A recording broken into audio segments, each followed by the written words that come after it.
रावलाकोट/पैटर्न in chief sweet homes Jamud Khan ने West Sussex बर्तानिया का दौरा किया और रहोड़ा कम्युनिटी से मुलाकात की।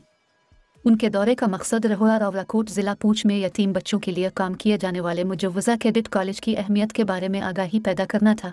उनका कहना था कि Rahora cadet college colonel Tasadduq Hussain ट्रस्ट/पाइन हल ट्रस्ट और स्वीट होम खैराती तंजीमों का मुश्तरका मंसूबा है, जिसमें बच्चों को कैडेट की तालीम दी जाएगी ताकि वो कैडेट बनकर मुल्क और कौम की खिदमत कर सकें और मुआशरे के बेहतरीन फ़र्द बन सकें। इस मंसूबा का संग बुनियाद रख दिया गया है, जिसकी तकमील के लिए करोड़ों रुपए के फ़ंड्स दरकार हैं, जिनके लिए इदारे के पास फ़ंड्स मौजूद भी हैं और मज़ीद रकम भी दरकार है, जिसके लिए कश्मीरी शहरियों के ताउन की ज़रूरत है। उन्होंने इस मंसूबा के बारे में बरतानिया में मुकीम कम्युनिटी को मुकम्मल ब्रीफिंग दी और कहा कि इस मंसूबा को पाया तकमील तक पहुँचाने के लिए दियार गैर में मुकीम रहोड़ा के लोगों को खुसूसी ताउन करना होगा। इस मौके पर रहोड़ा कम्युनिटी ने आला समाजी शख्सियत जमुद खान को मुकम्मल ताउन का यकीन दिलाया। शुरा ने कहा कि ये एक मुनफरिद हैसियत का मंसूबा है, जिसको मुकम्मल करने के लिए हर मुमकिन किरदार अदा करेंगे।